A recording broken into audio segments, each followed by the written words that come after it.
everyone, it's Jack from Cultaholic.com, back again with another breaking news update. This time pretty sad news, especially if you're a fan of Big Cass, otherwise known as Colin Cassidy, otherwise known as William Morrissey. That's right, WWE have come to terms with the release of Big Cass following his most recent match at Money in the Bank against Daniel Bryan. Now, this is obviously very sad news. I mean, of course we have our favourites on the WWE roster and we have those who we don't feel particularly entertained by, but it always sucks to see somebody lose their job, and hopefully Cass can, forge a career for himself, continue to forge a career for himself on the independent scene. He's certainly a great deal larger than most independent wrestlers out there. That's already a unique selling point, I guess. So hopefully he finds some sort of comfort in those possibilities. However, let's take a look, I guess, briefly at Big Cass's history in WWE and just how he sort of got to this stage where being released looked like a viable option. So obviously, most of us, including myself, became first properly acquainted with Cass during his tag team in NXT alongside Enzo Amore. And to be honest,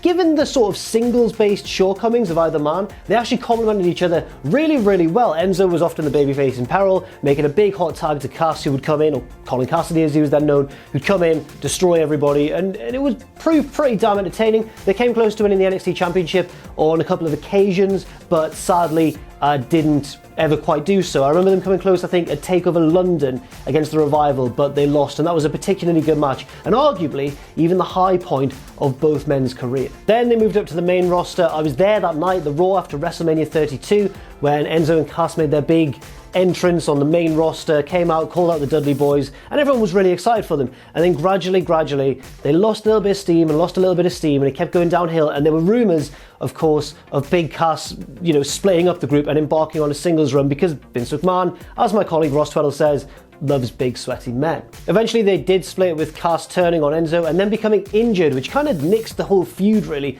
Didn't really go down very well at all. Enzo was shipped off to 205 Live and turned heel, and then was released from the company after being embroiled in his own legal troubles, which we've of course documented elsewhere on this channel, and Cass was left on his own. Had that feud with Daniel Bryan, it didn't go down particularly well. I guess that match at Money in the Bank on Sunday night was the best match the pair have had, and maybe even Cass's best singles match in WWE, but at the same time, it just wasn't a feud that captured the imagination. Although, despite Cass losing, I didn't think it would lead to his release. I just thought he'd move down the card and feud with a mid-carder or something, while Daniel Bryan shot off to pastures new. But no, it looks like that was the last feud for Cass in WWE. Very sad news indeed. So that's it. Thank you very much for watching this news update. More on any more big WWE stories as and when they occur. I don't know if this is going to be the first in a spate of releases or whether it's just going to be a one-off thing. I'm not quite sure, but rest assured, if there's any more big names released from the WWE roster, we will let you know.